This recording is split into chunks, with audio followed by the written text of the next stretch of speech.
mga Lods, magandang araw sa inyong lahat. May nagtanong sa akin, ma'am, paano nga ba ako mapapansin ng crush ko, no? Gusto daw niyang, magkagusto niya yung crush niya o gusto niya mapansin siya nito. So, ano nga ba yung mga moves para mapansin ka ng crush mo? Proceed na po tayo kagad sa number 1. Magpapogi ka. Ang ibig sabihin ko dito mga Lods, no? Mag-ayos ka ng sarili, magpabango ka, pumorma ka, no? Yan po ang unang step para mapansin ka talaga ng babaeng crush mo, no? Mag-ayos ka ng sarili, no? Maligo ka araw-araw, and then lagyan mo ng gel yung buhok mo, kaya magpagupit ka ng uso ngayon, and then magpabango ka. Yung mga mapabangong nakakaakit na kapag dumaan ka sa harapan niya, mapapalingon siya. Ang bango. Amoy downy. So, doon pa lang, Lods, mapapansin ka na ng babae na sabi sa'yo, ang bango mo naman. Siyempre, sabayan mo ng maganda mong forma, suot mo yung maganda mong damit, no? Yung mga panlakad mo kahit nasa bahay ka lang, no? Kahit patutulog ka lang, isuot mo yung mga panlakad mo na yan. So, ganun po talaga, kailangan mong papansin sa isang babae, no? And then kapag nag-jowa mo na yan, kahit suot ka na mga butas-butas sa damit, okay na, si jowa mo na eh, nabibembang mo na.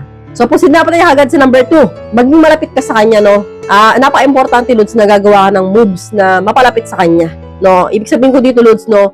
Lumapit-lapit ka sa kanya. Kailangan mo po yun, hindi po yung parang tamemi sa sulok na parang pipi dyan, no? Ang kailangan mo dito, Lods, yun, may pagkilala ka. Hi, ako nga pala si Daniel.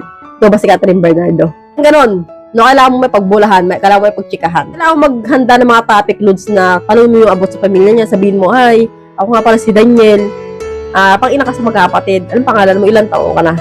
So, kailangan, Lods, madalas mong gawin nyo para talagang mapansin ka ng isang babae, hindi yung isang beses lang, kailangan madalas. Tuwing nakikita mo siya, lapitan mo.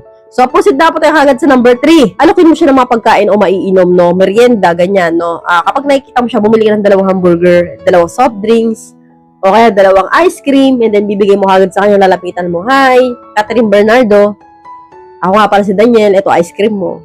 Kain tayo ice cream, mga ganyan. Mas maganda si Lods na paglapitan mo siya, meron ka nakalagad dala. Kumpara mo sa i-invite mo lang na tara, kain tayong tokneneng. So, ang babae, madalas hindi sa ganyan kasi nahihiya eh. Pero kung dala mo na yung tokneneng, no, nakabawl na, tag-iisa kayo, and then may stick na, sigurado ko kakain yan. So, proceed na po tayo agad sa number 4. Lakas ng loob, no? Ito na po yung 4 step na kailangan meron ka at marami ka nito kung gusto mo pansin ka ng babaeng crush mo, no? Kasi po, dito po sa 4 step na ito, dito na po yung ligawan time, no? Meron ka dapat lakas ng loob, no? Tapangan mo yung sarili mo. Uminom ka muna ng matapak na kapay bago ka lumapit sa gusto mong babae. O, tawanan kayo, magbarako muna kayo. So, syempre, lumalapit-lapit ka na sa kanya, no? Binibigyan mo siya ng pagkain. Pumogi ka na, no? Napapogi ka na nga, no? Siyempre, andito ko na sa ligawan time na ito na kailangan mo na magtapat, no? Kailangan mo na sabihin na, alam mo, Jinky, crush kita noon pa.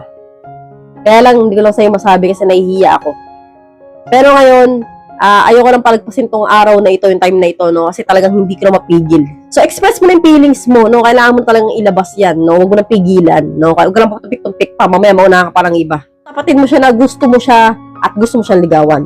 No, wag mo na tanongin na pwede ba kitang ligawan. No, wag nang ganun, kailangan sabihin mo na gusto ko tayo liligawan kita. So, wag ka nang tumutol pa, liligawan kita sa gusto mo. Yung mga ganun, no, kailangan parangkahan ka. So, ang babae, syempre, medyo sa umpisa matatamemi yan, matatawa yan. And sabi mo, hindi, seryoso ko talagang liligawan kita. Simulan ko na ngayon. So, ganyan kagad, no, kailangan yung parangkahin. Kasi po, the more na nahihiya kayo sa isang babae, hindi mo alam, may gusto rin pala sa'yo. Nahihiya ka dyan na para kang makahiyang halaman. Nauna ka ngayon na mas magaling manligaw, di wala ka, di ba? Wala, zero ka. So, kaya kailangan, Lods, kapag may gusto kayo sa isang babae, kailangan, ura-urada, no? Kilos agad, no? Huwag na kayo magpatumpik-tumpik pa, kasi po, marami pong kalaban dyan sa panliligaw sa babae. Lalo kung nililigaw mo babae, malakas yung sex appeal, no? Maraming mga nanliligaw.